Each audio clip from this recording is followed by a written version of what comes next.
لا اجي جاري ضرب ليا فيديو زويون. الا كنتي مدمن على تليفونك تفرج في هذا الفيديو. انا خويا مدمن على تليفوني بزاف. مدمن 100% ديال الادمان. 24 ساعه 24 ساعه في التليفون كنبقى. وملي كنكون في بيسي راه بيسي راه بحال التليفون. ودوك الريلز ولاد الحرام. الريلز كيبقاو يقيدوك. كتشوف الاول الثاني الثالث شويه كتصدق في نص ساعه ساعتين بعض المرات. كتفر على انرجي كتعطي لراسك واحد الفيك دوبامين صافي وكتنعس الصوت مخربق ضربه في الملاوي. ولكن الرياكتو الفيديو ديال البطاطا نديرو بحال هكا باش يبان الفيديو كامل. وموراها نستناو الفيديو الاسطوري واش غادي يتلاح ولا باقي. سكرولينغ خرج ليا على حياتي. بقيت قادر نتفرج فيديوهات طوال. هاد الزمان ديالنا هو اسهل وقت تقدر دير فيه الفلوس. بسهل. وليت غير كندخل السوشيال ميديا وكنسكرولي. دراري دغيا لا صافي حشام سكرولي.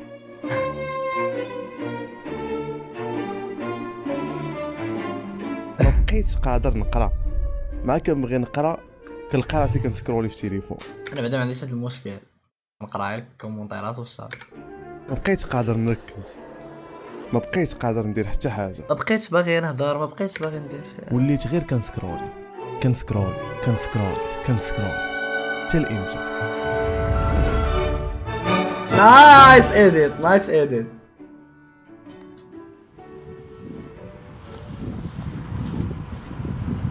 شنو هي اكثر حاجه كطلع لكم في الريلز الدراري؟ اكثر حاجه كطلع لكم يعطيناك جوج ديال الفانيدات. وحده الا كليتيها غتولي انستنتلي مدمن على الكارو، ولكن غتبقى بروداكتيف في حياتك، كتقدر دير اي حاجه بلا ما تعكز. والفايده الاخرى الا كليتيها ما غتكون مدمن على حتى حاجه، ولكن غتكون انسان معكاز وما قادر يدير حتى حاجه في حياته. شنو تختاروا الخوت؟ هذه يعتبروها حمراء وهذه زرقاء. ريد بيل ولا بلو بيل الدراري شنو تختاروا؟ مدمن على الكارو اصلا زد الاولى ياك بالراس ولا الاولى اصلا باش حتى وحده ما كتعرفوش تاخذوا دراري قرارات. لو خيروك اصاحبي في دارك ان وحده غادي تختار. شكون كيكمل في الشهر الدراري؟ الجواب الصحيح هو حتى فانيده. وات وعلى بلات تويست تقبنا كاملين. اي واحد اختار الاولى. إيك يلاه قلتي لي خصني نختار وحده. واخا دابا ركز معايا غادي نشرح لك كلشي.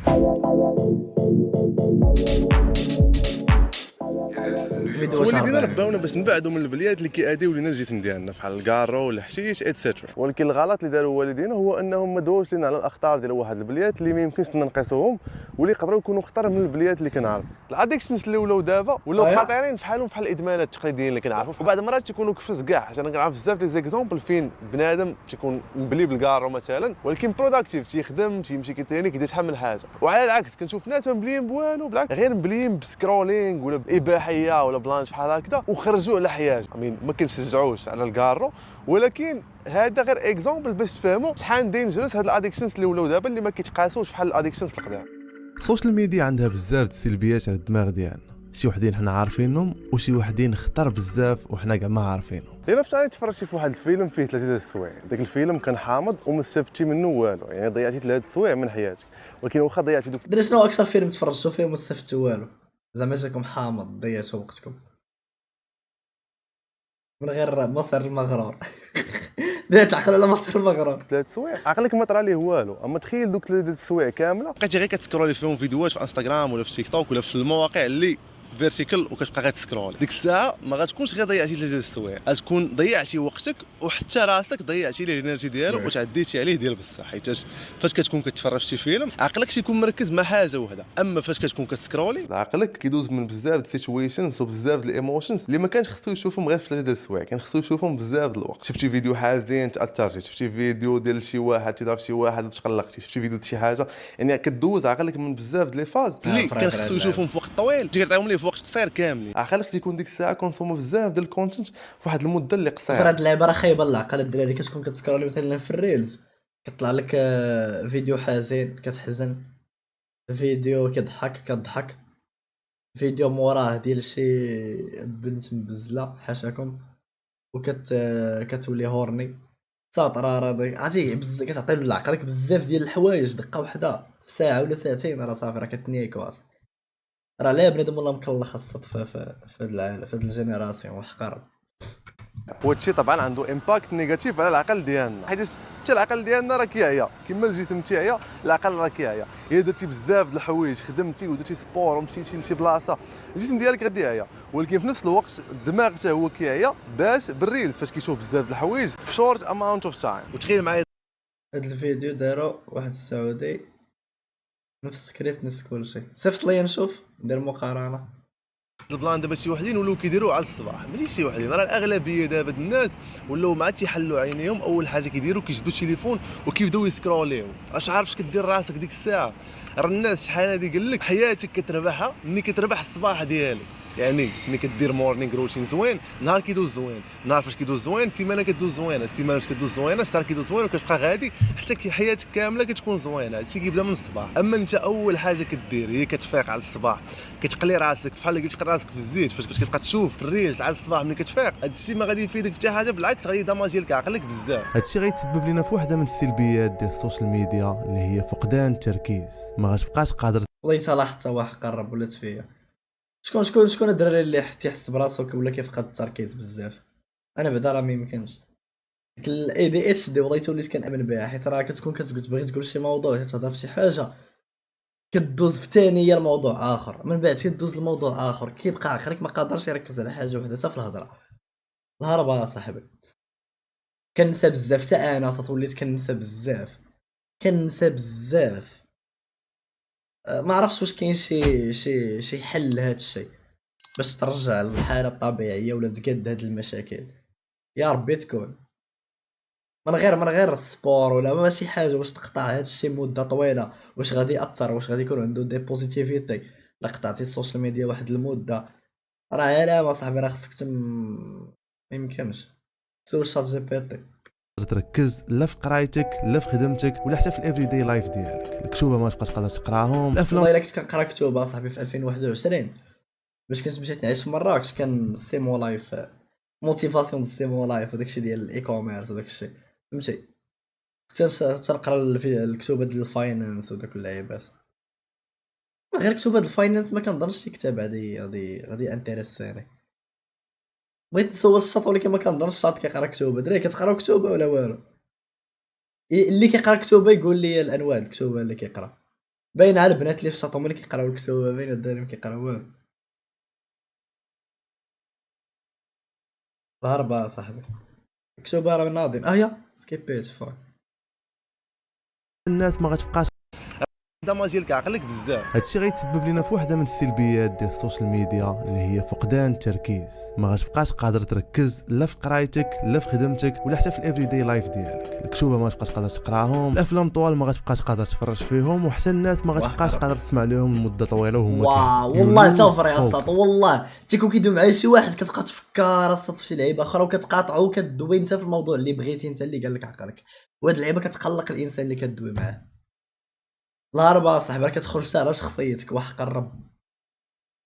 الكونستنت ستيميليشن والانستنت غراتيفيكيشن هما واحد جوج ديال الحوايج اللي كيتعلموا مع عقلك فاش كيبدا يولف فيديوهات قصار فيهم ثواني بلاصه تاسك طوال اللي فيهم سوايع. هكذا الدماغ ديالك تيولي معكاز والبرين ريورد سيستم ديالك كيتخربق. الخلاصه ديال هذا البولشيت كامل اللي قلت فاش كنديروا شي تاسك اللي طويله بحال انك تقرا كتاب ولا انك تفرج في دوكيومنتري ولا شي فيلم طويل حتى الاخر، في النهايه ديال ديك التاسك كيكون واحد الجود فيلينغ وكيتفرز لك هرمون السعاده حيت وصلتي لواحد الحاجه مورا ما ضربتي على واحد الطريق وحطيتي الجهد والوقت ديالك باش توصل لها. ولكن فاش كتبدا بالسكرولينغ وبالشورت فيديوز عقلك كيبدا يولف انه ياخذ ديك السعاده وداك الدوبامين في واحد المده اللي قصيره وياخذ كميات كبيره منه حيت فيديو كيبقى يديك الفيديو. دراري ندير واحد تشالنج بيناتنا مورا هاد ستريم، ما ماشي ستريم، مورا هاد الفيديو تنقولوا لكم في الاخر الفيديو واحد الانفينيتي لوب، يعني واحد السلسله ما كتسالاش. يعني عقلك ما كيبقاش قادر انه يصبر سوايع ديال الهضره ولا ديال القرايه باش ياخذ واحد المعلومه، تيولي مولف انه ياخذها في ثواني قلال بزاف وياخذ بزاف منها في واحد المده اللي قليله. هذا الشيء بسبب الشورتس. العلماء لقاو انه هذا الشيء هذا كينقص الكرياتيفيتي في الدماغ، البروبلم سولفين سكيلز وحتى الكريتيكال ثينكينغ. وهادشي صراحه راه بدينا كنلاحظوا الكرياتيفيتي بدات كتنقص عند الناس. بقاوش ما الواحد تيولف الخمول وتيولف انه غير يكونسومي ويتفرج. الناس ما بقاوش يقدروا انهم يبرودوسيو، وحتى البرودوسير ما كتبان الكرياتيفيتي ما كايناش. ونفس البلان بالنسبه للبروبليم سولفين والكريتيكال ثينكين، الناس ما بقاوش كيفكروا ولا كيكونسوميو اي حاجه في طريقهم، اي ريال طلع عليهم كينصح فيهم ولا اوكي خي يوسف تسيسيلي الفيديو. يقول لهم شنو يديروا في حياتهم، كيمشيو مع نيسان. اي واحد شافوا عنده الفلوس ولا عنده طوموبيل بلا ما يتاكدوا واش ديالو ولا غير بينهم في ذاك الفيديو، كيمشيو الناس ياخذوا كارول موديل ويتبعوا نيسان. يعني الناس ما بقاوش كيفكروا بزاف، هذا الشيء ولينا كنلاحظوه. صراحه الخوش بنادم ما صوت ولا كيثيق بزاف في السوشيال ميديا، واحد قرب ولا كياخذ احكام مسبقه، ما كيعطيش كاع فرصه ثانيه لعقله باش انه يفكر في ديك المعلومه اللي خدا واش بصح ولا لا. اذا شاف شي واحد مره وحده صدقات ليه ودار شي لعيبه ولا مصور في شي قنت زوين، كياخذ عليه فكره غني كتبقى عنده ديما، ياخذ عنده فكره ديال الانسان خايب كتبقى عنده ديما. وتا المعلومات الوالدين اغلبيه الجينيراسيون اللي قبل منا ديال الوالدين وداك الشيء ولاو كيتيقوا صاحبي داك ولاو كيتيقوا وسط الاخبار اللي في السوشيال ميديا، هيسبريس وداك شوف تيفي وداك داك الصحافات الالكترونيه. هذيك التصويره الزرقاء ديال هيسبريس ولا ديال حمراء واقيلا كتكتب لك عاجل وكتكتب لك شي معلومه، برو جرب تقدع بفوتوشوب المعلومه اللي بغيتي غير تكون شويه لوجيكال ماشي شي حاجه فيها طرول، ووريها لامك ولا باك والله تيتيقوها. ولاو كيتيقوا صاحبي داك الشيء بزاف، خصوصا الجينيراسيون اللي كاينين وحدين اللي دوك النوع اللي كيكونوا في فيسبوك كيتيقوا صاحبي فرخ براس، كيشدوا حمامه عندها راس ديال العود كيكتبوا سبحان الله، بنادم كيتيقاو كيبارطاجيو مليون لايك. واش لهاد الدرجه ولا بنادم صاحبي الله ربا صاحبي ما يمكنش. اخيرا ولينا في راه عصر عندنا الزر حنا شويه بعدايا قافزين، زعما عندنا واحد العقيل كيفكر شويه ما كيتيقش اي حاجه. عندنا واحد 5% ولا 10% ديال كنفرضوا الراي ديالنا ولا ولكن قليل في هاد الجينيراسيون، ولكن اللي تابع راكم كتعرفوهم الدراري، كاين اللي تابع اللي ما عندوش راي شخصي، ولكن حنا على الاقل كنفرضوا الراي ديالنا، فهمتي، كنقولوا هذه خايبه هذه زوينه. السرعه في الاداء بغيتي تقول امنيات تقدر تكون هذه هي وحده منهم، ولكن انا كندوي لك لواحد السرعه اخرى، السرعه في الكونتنت. شنو هي السرعه في الكونتنت عاوتاني؟ السرعه في الكونتنت هي يعني الواحد ولا تيكونسومي كميات كبيره من الكونتنت في وقت قصير بزاف. ماشي بحال شحال هذيك الواحد كيتسنى سيمانه ولا اكثر باش يلاه يتفرج في حلقه جديده من البرنامج ولا المسلسل اللي كيعجبو، باش نتفرج شي فيها نهار 3 جاتني نفس الفكره كتعاود كيبقى يعاودها بزاف، ما دوش في شي حاجه اخرى. 3 الجاي باش تفرج في الحلقه الجايه، اما دابا غتفرج في الحلقات كاملين نهار 2 قبل ما يوصل داك 3 اصلا. يعني دابا ولا كلشي كتكونسوم بالزربه. عند واتس وورث هو انه دابا وليتي غير كتفرج، ينفض تدخل شي ابليكاسيون. ديجا درت رياكسيون على فيرا، دابا تلاح في يوتيوب ان شاء الله، غنحبس ستريم وغادي تلاح بلا ما تختار فاش انت غتفرج. دراري ما تخرجوش من ستريم، تسناو راه باقي الفيديو غادي يتلاح اليوم مجهد، تسناو عيش دو السون الدراري، حطوا التليفونات ولا البيسيات وريها، تفرج كيبقاو يطلعوا لك حوايج اللي حيت بغينا نكونوا اول وحدين غادي نرياكتيو، حيت راه يخرج مليون رياكشن على داك الفيديو. انت تقدر تكون باغي تقدر تكون ما باغيهمش، خليني من ديك اللعيبه ديال هما كيعطيوك بيست على شنو كتبغي انت، ولكن واخا هكا كيبقاو يطلعوا لك فيديوهات اللي ماشي انت اللي كتختار انك تفرج فيهم، وملي كتبدا تفرج فيديوهات اللي انت باغي تفرج فيهم عقلك كيبدا يتعرض لشي افكار اللي يقدر يكون هو ما باغيهمش، شي افكار اللي يقدروا كاع يخسروا لك عقلك. كيف ما قال جي كول 90% من الافكار ديالنا هما ماشي ديالنا. You know what I mean? I don't want to be like a slave to my thoughts. Yes. 98% of my thoughts ain't even my thoughts. It's something I seen on Twitter, heard on TV, something my mom told me when I was younger, something somebody else said me. WG So these call thoughts it are like, that stuff is controlling me. ودابا بسبب السوشيال ميديا اغلبيه الافكار ديالنا ما بقاوش افكار ديالنا ولا حتى افكار اللي حنا كنتفقوا معاهم، كيكونوا اغلبيه افكار اللي خديناهم من السوشيال ميديا. ودابا مع هادشي اللي ولا دار السكرولينغ والريلز وكاع لي بلاتفورم اللي فيهم فيديوهات فيرتيكال يعني كتسكرولي، الا جيت تحسب العدد ديال الافكار اللي دخلتي لراسك غتلقى الالاف ولا مي بالملايين ديال الافكار اللي اغلبيه فيهم ماشي يعاونوك في والو، بين واحدين اخرين يقدروا يأذيوك انت. اغلبيه العلماء تيقول لك انه حنا كنتحكموا غير في 5% ديال الدماغ ديالنا، ديك 95% الاخرى كامله انكونشس برين اللي داير بحال شي دري صغير. داكشي علاش كتشوف بنادم تيدوي اوت لاود مع راسو باش يلاه يقنع راسو بشي حاجه، بحال رونالدو مثلا واش كيبغي يضرب كوفره، لقاو الناس انه راه كيدوي مع راسو تيقول لي راه غديرها يو كندويت باش يلاه يوصل ديك الفكره للعقل الباطني ديالو. القضيه دايره هكذا، سواء غادي دير التغيير وغادي تحكم في عقلك وفي الافكار اللي كيدخلوا ليه، ولا غتخلي ناس اخرين اللي ما كتعرفهمش يتحكموا ليك بعقلك. بلا ما ندوي على دوك التيوريز اللي ولاو دابا ديال كيفاش غير دوك الاشعه الزرقاء اللي كيخرجوا من التليفون ودوك الويفز كيفاش كيخرجوا لنا على الصحه ديالنا، المينتال هيلث واش الصحه العاديه. هذوك دابا راه ما بقاوش تيوريز، راه العلم ولا كيقول لك هادشي. البلو لايت تيأثر على كيفاش الجسم تيبروسيسي وتيخرج الهرمون ديال الميلاتونين اللي هو اللي مكلف بالناس ديالنا، وكيفاش دوك الموجات اللي كيخرجوا من التليفون حتى هما تيأثروا على حوايج اخرين. راه شي حزين والله، كنتقبوا صحة الناس. راه السم صاحبي، هاد السوشيال ميديا وهاد البيس وهادشي الالكتروني والله حتى السم. وما عرف كيولي الانسان من هنا ل 100 عام ولا 1000 عام ولا 2000 عام ضربه في الملاوي الدراري. ولكن وي نيد ات ما تقدرش تسرفايفي بلا تكنولوجيا. دابا كاع الخدمات اللي كاينين دابا اللي تدخل منهم فلوس الساط راه عندهم علاقه بالبي سي ولا التليفون. ما يمكنش فاش تخدم، عطوني شي خدمه اوف لاين اللي ما تحتاجش فيها، اللي غادي تدخل منها فلوس زوينه ومحترمه بلا بي سي وبلا تكنولوجيا.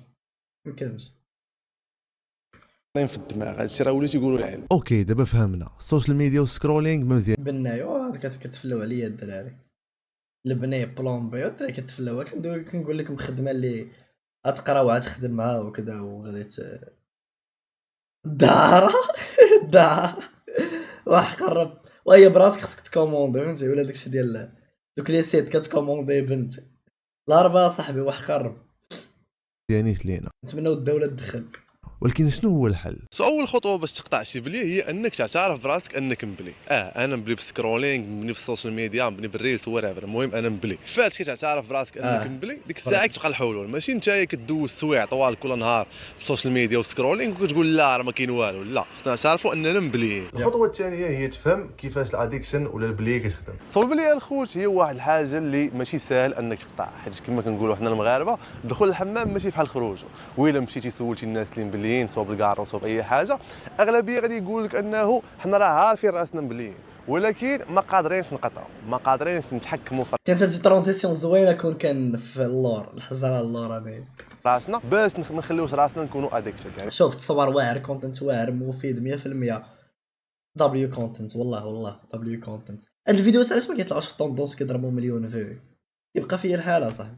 بحال قلتي لواحد مضارب هو راسو باش ما يبقاش اديكشن. انا صراحه ما كنشوفهاش بحال هكذا، كنشوف انه الاديكشن بحال واحد الحاجه اللي كاينه وكتجي كتبقى تدوم معاك وتوسوس لك باش تقول لك انه انت خاصك دير ديك البلي. ما كتسالي النشوه وكيتفرزوا الهرمونات، ديك الساعه كيبدا يجيك واحد التانيب الضمير ديال علاش درتها، وكتجيك واحد الموتيفاسيون باش ما تبقاش مبلي وتبدل حياتك. ولكن عاوتاني مع كتنعس وكتفيق كيولي نفس السلسله، فهمتي، كترجع تبغي ديرها عاوتاني، كديرها كيسالي الدوبامين، كتقول والله نيويورك، كازا از نيويورك الدراري.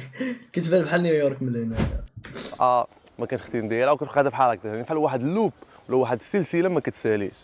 برو دير بحال هذا الكونتنت. انا في حمري توكس، المهم تيسالي الفيديو. واش السوشيال انت في حمري توكس راه كندير سيميلر كونتنت، حتى هو راه مخدوم عليه. راه ولكن صعيب سميتو تكمل فيه. راه تا بوطاطو براسو راه قالها، راه هو هذا الفيديو اللي لاح هنا هو. هاد الفيديو راه قال ان ما كاينش ريفوني، وقال ان القى الخير في هاد الكونتنت اللي جالس في البيرو ديالو مرتاح كيشرح احسن من هاد الكونتنت اللي فيه الخدمه. حيت هاد الفيديو شحال يدخل ليه. هذا تا هو كان دار نفس الحاجه فينا، هو هاد الفيديو زويون هذا ضرب منه $50 ولا $80. وشنو هي $80 اصاحبي في هاد المجهود كامل؟ وانا راه قل اصلا، حيت هو راه شحال دار البروموشن وكذا فهمتي. راه انت شو هاد الفيديو الساط جبت فيه عادل تاويل، فاروق، دايلر، فخر الدين، والمونتاج هرب فهمتي زويون. تشالنج فهمتي الفورمولا اللعيبات، وفي الاخر 100k في عام. من لحتو في فيسبوك ضرب 800k في يومين ولا 3 ايام. يعني راه يوتيوب كتقتل صاحبي، ما صعيب تحارب روبو، تحارب شركه ديال يوتيوب فهمتي باش يلا توصل. ولكن غندير هاد الفيديوهات الدراري بحال هاد الكونتنت غادي يكون في شهر 12 هاد العام غادي له 30 فيديو 30 فيديو كاملين بحال هكا بنفس المونتاج. ولكن الفكره ما غاديش نقولها لكم تتشوفوها تتلاح تتقرب تيتمونطا داكشي ويتلاح عاد نبدا نبروموطي فيها. المهم تسناو ميديا نفس البلان حتى هي تسناو تسيبورتاو والمشكله السوشيال ميديا كفاس، حيت الكارو والماستربيشن والبليات الاخرين فاش كيجي الشيطان يوسوس لك باش ديرهم كتبقى في واحد الديبيت مع راسك، واش نوض واش ما نوضش، عاد راسك شي غلبك وكتنوض ديرها مثلا. اما السوشيال ميديا لا، قوت ما ساهل انك تجبد التليفون. لا انا ما كنفكرش الصاد مره ما كيقول لي داك الشيطان ولا قياط ادم دخل داك السيت وجبد الحنكالي في ستريم كل برقاضي ما كنخليش اصلا يدوي يكمل الفكره ديالو.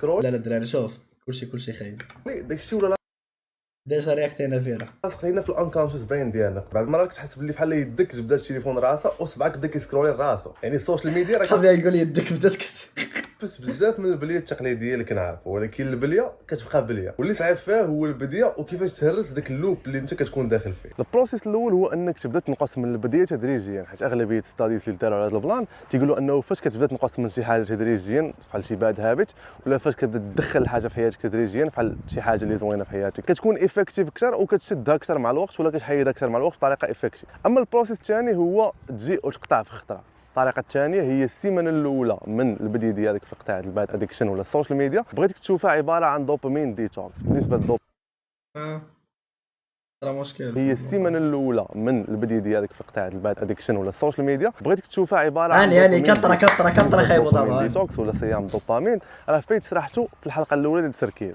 دوبامين ديتوكس هي فاش كدير واحد الفتره فين كتبعد على كاع الحوايج اللي كيعطيوك تشيب دوبامين. نايس ترانزيشن دوبامين ديتوكس ولا صيام الدوبامين غترجع غتحس براسك انك ماشي ضروري تدخل السوشيال ميديا، ماشي ضروري دير على السيري، واصلا ما تبقاش عندك الكان اليوم اصلا. الحل الثاني هو ما تبقاش معكاز وما تبقاش ليزي، خصك تولي اكتيف، حيت لاحظ كيفاش الناس اللي مدمنين على التليفون كيتعلموا الخمول. تقدر تلقى ناس في شي بلاصه وحده تيليكوموند قريبه عليه ولا حدا شي حاجه بغا غير قريبه عليه، ما قادش ينوض لا بقوه العجز والخمول اللي تعلموا من التليفون. فانت باش تنم من هاد الادكشن خصك تولي اكتيف، خصك تغيد تنوض، ما تبقاش معكاز وتقضي على العجز في خطره. كاينين بزاف ديال التكنيك باش ما تبقاش معكاز وتولي اكتيف، واحده منهم هي 5 سكند رول. هاد 5 سكند رول ولا قاعده مزيان والله. داك كنت نتمنى يعطي حل في الاخر الفيديو. الدراري دابا فهمتي التركيز تاعهم فهمتي.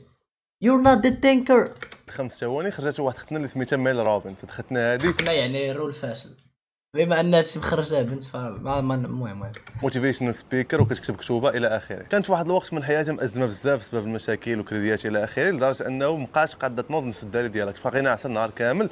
الحل اللي لقات هي تبدا دير واحد الكاونت داون ديال 5 ثواني، فين ما تشوف راسها عكزات تبقى تحسب من 5 وهي هابطه حتى لواحد. ما غادي توصل لواحد غادي تفاجئ راسك وعقلك وغادي تنوض وغدير الحاجه بلا ما تعكز. هذه وحده من لي تكنيك باش هاد اللعيبه كنت سمعتها في واحد البودكاست اللي قالها راجل وكان عطاه واحد السميه اخرى. قال لك خصك تنوض ديك الساعات دير داك التاسك. يعني مثلا كنتي باغي تخرج تريني وانت عكزتي، غادي تنوض كتجري تلبس السبرديله وتلبس السروال وتلبس كيطمه ديال لونطرينمون وتخرج كتجري تمشي تبقى غير كتجري بحال الحمار فهمتي، بلا ما تفكر بحال شي حمار بحال فهمتي، بقى حل فمك وغادي. ملي غادي تلقى راسك حليتي الباب وخرجتي للزنقه وبديتي كتجري صافي ما يمكنش ترجع ديك الساعات. الدراري الشاطي وحدين يعرفوا شكون قال هاد اللعيبه. تغلب على العكز وتبدا تنوض دير اي حاجه. اما من غير هادشي هذا كامل كتبقى افضل طريقه باش تولي اكتيف هي الصلاه والوضوء. هادو من اكثر الحوايج اللي كيقضيو على العكز. قلتها للتميدين عرس قلتها ليه في ديسكورد، قلتها ليه في ديسكورد. دوبامي كافين كنتفرج فيه داك خونا واعر، دراري شكون اللي عرفو. دابا نوريه لكم بقاو تفرجوا في واحد خونا هربان الصاد اللي كيعكز يقرا الكتوبه. هاد خونا غادي يلخص عليك كاع الكتوبه الصاد في حياتك. بلاتي نكملوا هاد الرول هادي اللي بغى يقول بطاطا باش ندوزو له. توصل لواحد غادي تفاجئ راسك وعقلك وغادي تنوض وغدير الحاجه بلا ما تعكز. هذه وحده من لي تكنيك باش تغلب على العكز وتبدا تنوض دير اي حاجه. اما من غير هادشي هذا كامل كتبقى افضل طريقه باش تولي اكتيف هي الصلاه والوضوء. هادو من اكثر الحوايج اللي كيقضيو على العكز وكيخليوك ديما اكتيف في حياتك. نفس البلان تي دوينا عليها في الحلقه الاولى ديال التركيله. اللي بغى يعرف على هادشي هذا ويعرف على الدوبامين ديتوكس حتى هو يتفرج في الحلقه الاولى نخليها لكم في الديسكريبشن. الحل الثالث is to prioritize real life interactions. What the fuck does that mean, Kobe Bryant? اسبقيه لحياتك الواقعيه. مثلا الا كان خصك تهضر مع شي واحد لواحد المده طويله د الوقت تلاقى معاه ديال بصح وهضر انت وياه في الزنقه. ولا مثلا الا كان خصك تقرا ولا كان خصك تخدم استعمل ريل لايف اوبجيكتس بلاصه التليفون والبيستي. مثلا خدم بورقه وستيلو خدم بلانش هكذا. شو الشات جي بي تي دابا عرفتي الساط هو كاع اللي كنعرف كيقراو بالشات جي بي تي زعما كيخرج لهم التمارين ولا الهوم وورك ديالهم ولا اي حاجه. يعني اصلا ولاو كينكحوا تا التاسك اللي كنخرج لهم من المدرسه. نتوما الدراري ها هو عماد، ها هو العجل نتايا. وما تندويش عليه كندوي على كلشي الصاد، حتى يوتيوبرز ولاو ما كيمونطيش ولاو الشات جي بي تي صاط شحال خربق الحياه. راه الهربه صاحبي ولا كيسهل كلشي اصاحبي. حتى حنا ابابي وراه نتوما عندكم الزهر. انا راه باش دوزت الباك وباش كنت كنقرا زعما راه كبرت وطف هربا صاحبي. الشات جي بي تي ما كانش ديك الايام. دابا ولا عندكم اصاحبي كتكتب ليه كوبي كولا كيخرج لك كلشي الاساسيين في المغرب باقيين ما كيعرفوش الفرق، ما عارفين حتى واش جي بي تي خارج، دونك كيسيقوا داكشي اللي درتي. وحتى في البلاصه تقدر تمشي لشي قهوه ولا شي بلاصه وتقرا تما بلاصه ما تبقى في الدار، ولا كنتي بغيتي تفرج شي فيلم تبقى تفرج فيه مثلا في السينما. هكذا غتبدل الفيرتوال اكتيفيتيز ديالك. فري والله طرات لي في امريكان الصاد، كنت كنمشي للسينما فهمتي، كندير التاسكس اللعيبات كنخرج راسك فيك الجهد فيك الانرجي، واخا كنفيق بكري وكنعس مع الطلوع، واخا كنفيق بكري حيت خصني نستغل كل ثانيه في ديك الدوله. ديزاكتيفيتي اللي واقعيين اكثر. حيت الا درتي هاد لي فور وبديتي كتنقص من التليفون وكتعوضوا بحوايج اللي واقعيين بحال خريجه مع العشران، جليسات في الدار مع العائله. حتى لما كانوش الناس تبقى تخرج غير راسك تمشى واحد شويه بلانش هكذا، تدخل لاصال تعلم شي رياضه جديده، تدخل شي معهد، تدخل شي كلاس تعلم شي لغه دراري. جديده. حياتك هكذا غتولي صحيه وطبيعيه اكثر، وغيوليو عندك بزاف د الحوايج كيفرحوك وكيطلعوا لك الدوبامين بلا ما تجبد تبقى كل شويه تشيكي السوشيال ميديا وتسكر. وحقرب. سو ميبي والدينا كان عندهم الصح هذا الوقت كامل. إيريز لحظتك اخي غالي، دايم فون. إيريز ذا دايم فون. انا يلا ساليت الزيجه.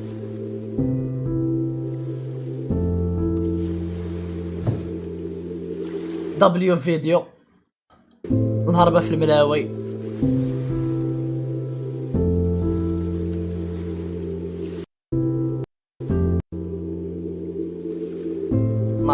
ناضي شوف ما عندك ما تقول على هذا الفيديو فهمتي، خصو يكون مفرقع بالملايين اللي في هذا الفيديو. راجل ليتس جو نعطي واحد الموتيفيشنال سبيتش. دراري ستريم نحاولوا نطبقوا هاد اللعيبه دراري اليوم مورا هاد الفيديو ديال البطاطا، نحاولوا نطبقوها ديال 5 سيكند رول. مع تبغي دير شي حاجه وانت شي حاجه معكزاك، حسب 5 ديال الثواني في عقلك ونوض كتجري ديرها. نحاول نطبقها اليوم، ومن هنا سيمانه ولا شهر غادي نقول لكم واش صدقات. صافي الدراري فكروني راه وليت كنسى والله صاحبي، راه الشيء يخرج لنا لحياتنا وحقرب. وباي ذا واي ها هو خونا اللي قلت لكم دوبامي كافين. هاد خونا اللي ما كيعرفوش فيديو سعودي واقيلا سعودي كيدير فيديوهات على الكتوبه، التلخيص ديال الكتاب. كتلقى فيديو فيه ساعه نص ساعه فهمتي، كيشد لك الكتاب كيلخصهم. انا راه كنت كنتفرج فيه بزاف، واخا كتقرا الكتاب هو كيزيد واحد المعلومات وامثله من عنده حسن، كيزيد يعطي قيمه لذاك الكتاب، زعما كتزيد تفهمو اكثر. راه كنت تفرجت في هذه كامله، هذا ما كيهمنيش. فروج ولا خصني ياك هذا مشهور هذا فن لا مبالاه، خصني نتفرج في هذه اللعيبه. 10 المليون فيو تبارك الله اخي، يعني تقدر ما تقراش كاع الكتاب تفهمو غير من عنده.